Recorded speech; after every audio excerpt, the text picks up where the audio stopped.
Good morning, welcome to news analysis. నేను జ్యోత్స్న. డిస్కషన్లోకి వెళ్లే కన్నా ముందు వివిధ పత్రికల్లో వచ్చిన వార్తా కథనాలను ఒకసారి చూద్దాం. తెలంగాణ వార్తా పేపర్స్ చూసినట్లయితే ముందుగా ఈనాడు. ఇక్కడ టాప్ ఐటమ్స్లో ముఖ్యంగా పైన రీల్స్లో చూడండి. పురుషులకు ఋతుక్రమం ఉండాల్సింది అని చెప్పేసి సుప్రీంకోర్టు వ్యాఖ్యానించింది. అప్పుడు పిల్లల్ని కనడంలోని కష్టాలు తెలిసేవంటోంది. గర్భస్రావమైన మహిళా జడ్జిను తొలగించడంపై సుప్రీంకోర్టు ఈ వ్యాఖ్య చేసింది. ఇది పైన టాప్లోనే ఉన్నాయి 3 వార్తలు న్యూస్ రీల్స్లో. స్వర్ణ దేవాలయంలో సుఖ్బీర్పై కాల్పులు, పోలీసుల అప్రమత్తతతో తప్పిన ముప్పు. ఫడ్నవీస్ పట్టం మహారాష్ట్ర సీఎంగా బీజేపీ సీనియర్ నేత. ఇక బ్యానర్ ఐటం విషయానికి వస్తే బీసీ ద్రోహులను బహిష్కరించండి అని అంటున్నారు సీఎం రేవంత్ రెడ్డి. నిన్న పెద్దపల్లిలో యువ వికాసం సభలో ఆయన మాట్లాడినటువంటి విషయాలను, ఆ పాయింట్స్ అన్ని కూడా ఇక్కడ హైలైట్ చేస్తూ బ్యానర్ ఐటంగా ఈనాడు కథనాన్ని ఇచ్చింది. ఏడాదిలోనే 55,000 ఉద్యోగాలతో రికార్డు సృష్టించాం. 10 ఏళ్లలో చేయలేని ప్రగతిని 10 నెలల్లో చేసి చూపించాం. 1 కోటి మంది మహిళల్ని కోటీశ్వరుల్ని చేస్తాం. ఉద్యోగాలు, రుణమాఫీపై ప్రధాని నరేంద్ర మోదీ చర్చకు సిద్ధమా. ఇక రైట్ సైడ్ కనుక చూసినట్లయితే తెలుగు రాష్ట్రాలను వణికించిన భూకంపం. రిక్టర్ స్కేల్పై తీవ్రత 5.3గా నమోదైంది. నిన్న ఉదయం 7:27 భూ ప్రకంపనలు సంభవించిన విషయం మనకు తెలిసిందే. సుమారు 3 నుంచి 6 సెకండ్ల పాటు భూమి కంపించింది. మేడారం ప్రాంతంలో భూకంప కేంద్రాన్ని గుర్తించారు. మధ్యతరగతి వారికి ఇళ్లు ఓఆర్ఆర్ RRRల మధ్య 300 ఎకరాల్లో నిర్మిస్తాం. వీరికి ఇచ్చినటువంటి ఇంటర్వ్యూలో రెవెన్యూ గృహ నిర్మాణ శాఖ మంత్రి పొంగులేటి శ్రీనివాసరెడ్డి చెప్పినటువంటి విషయాలను ఇక్కడ ప్రస్తావించారు. ఇక రాష్ట్ర అప్పులకు సంబంధించి మాజీ మంత్రి కేటీఆర్ మాట్లాడుతూ 11 నెలల్లో 1,00,000 కోట్లకు పైగా అప్పు, దీనిపై రేవంత్ సర్కార్ శ్వేతపత్రం రిలీజ్ చేయాలి అని చెప్పేసి డిమాండ్ చేశారు. నెక్స్ట్ ఆంధ్రజ్యోతి.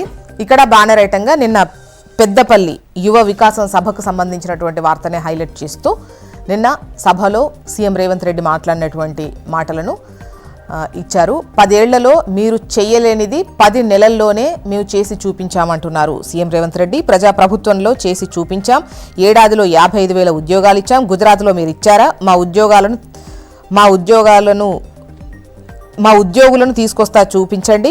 కిషన్ రెడ్డి, బండి సంజయ్కి ముఖ్యమంత్రి రేవంత్ రెడ్డి సవాల్. వణికించిన భూకంపం.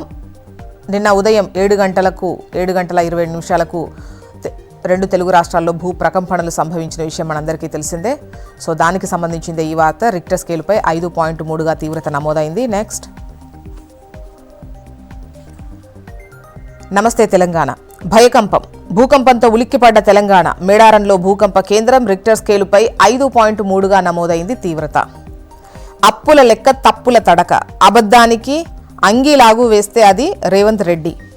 9.5 ఏళ్లలో 4,26,499 కోట్ల అప్పు చేస్తే 7 లక్షల కోట్లని గోబెల్సే సిగ్గుపడేలా అబద్ధాలు. నాడు 74% అభివృద్ధి పనులకే ఖర్చు పెట్టాం. 5,944 కోట్ల మిగులుతో రాష్ట్రాన్ని అప్పజెప్పాం. కేవలం 11 నెలల్లో 1,00,000 కోట్ల అప్పు చేసిండ్రు. 60 ఏండ్ల అప్పును ఏడాదిలోనే దాటిన రేవంత్. ఒక్క హామీ నెరవేర్చకుండా, కొత్త ప్రాజెక్ట్ ఏది కట్టకుండా ఆ డబ్బంతా ఎటుపోయినట్టు. సీఎం బ్రదర్స్ జేబుల్లోక, ఢిల్లీ పెద్దల ఖజానాక. బీఆర్ఎస్ వర్కింగ్ ప్రెసిడెంట్ కేటీఆర్ నిలదీత. కౌశిక్ రెడ్డిపై కేసు. సీఐ విధులకు ఆటంకం కలిగించారని అభియోగం. విధి నిర్వహణలో ఉన్న అధికారిని అడ్డుకున్నందుకు కేసు పెట్టామన్న Hyderabad west zone DCP. Banjara Hills police స్టేషన్లో హైడ్రామా. నెక్స్ట్ వెలుగు. ఇక్కడ బ్యానర్ ఐటంగా కులగణనలో పాల్గొనని మీరు బీసీ ద్రోహులే. కేసీఆర్, కేటీఆర్, హరీష్ పై సీఎం రేవంత్ రెడ్డి ఫైర్. ఇలాంటి వాళ్లను సామాజిక బహిష్కరణ చేయాలని పిలుపు. రాష్ట్రంలో భూకంపం. మేడారం కేంద్రంగా 5.3 తీవ్రతతో ప్రకంపనలు. ఏపీ వార్తా విశేషాల్లోకి వెళ్దాం. ఏపీ వార్తా విశేషాలు ముందుగా ఈనాడు చూద్దాం. కుడి చేత ఇచ్చి ఎడమ చేత నొక్కి కాకినాడ సెజ్లో ఆగని జే గ్యాంగ్ దోపిడీ. కన్నబాబు కమిటీ పేరిట రైతులకు మోసం. తిరిగిచ్చిన భూములపై వైసీపీ నేతలు, బినామీల కన్ను. గంటల్లోనే మారు రిజిస్ట్రేషన్లు చేసుకున్న మాజీ మంత్రి దాడిశెట్టి రాజా. ప్రజా సమస్యలపై వైసీపీ ఉద్యమబాట. పార్టీ సీనియర్ నేతలతో మాజీ సీఎం జగన్ ఈ నెల 11 నుంచి కార్యక్రమాలు. భూమాఫియా బాధితులకు న్యాయం చేస్తాం, మాఫియా లాక్కున్న ఆస్తుల్ని సీజ్ చేసే చట్టం ఉందేమో చూస్తాం, బెదిరించి ఆస్తులు రాయించుకోవడం, వాటాలు తీసుకోవడం దేశ చరిత్రలో లేదు, జగన్ జమానాలో జరిగిన విద్యుత్ ఒప్పందాన్ని అధ్యయనం చేస్తున్నాం విలేకరులతో CM Chandrababu. Next Andhra Jyothy. Mafia model అంటూ వైసీపీ పాలనలో లూటియే డ్యూటీ, భయపెట్టి బెదిరించి ఆస్తులు కైవసం అంటూ వార్తను హైలైట్ చేసింది ఆంధ్రజ్యోతి. చదునులో చక్కబెట్టింది 460 కోట్లు, జగనన్న కాలనీల్లో అడ్డగోలు దోపిడీ అంటూ ఈ కథనాన్ని ఇచ్చారు. సాక్షి. ప్రజల గొంతుకగా ప్రశ్నిద్దాం, కూటమి ప్రభుత్వ మోసాలను నిలదీద్దాం, ప్రజా సమస్యలపై ఉద్యమ బాట పడదాం, వైఎస్ఆర్సీపీ నేతలకు ఆ పార్టీ అధ్యక్షుడు వైఎస్ జగన్ దిశానిర్దేశం. మీ వైఫల్యాన్ని దళారులపై నెట్టేస్తారా? అడుగడుగునా మంత్రి నాదెండ్లను నిలదీసిన అన్నదాతలు. ధాన్యం కొనుగోలుల ఇబ్బందులపై రైతుల నుంచి తీవ్ర వ్యతిరేకత ఉంది అంటూ ఈ వార్తనిచ్చారు.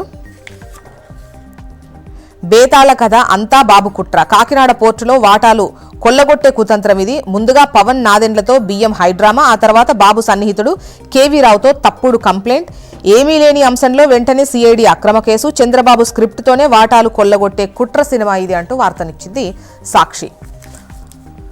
మొత్తానికి ఇవి ఇవాళ వివిధ పత్రికల్లో వచ్చినటువంటి వార్తా కథనాలు. ఒక చిన్న బ్రేక్ తీసుకుందాం, బ్రేక్ తర్వాత డిస్కషన్లోకి వెళ్దాం. Stay tune.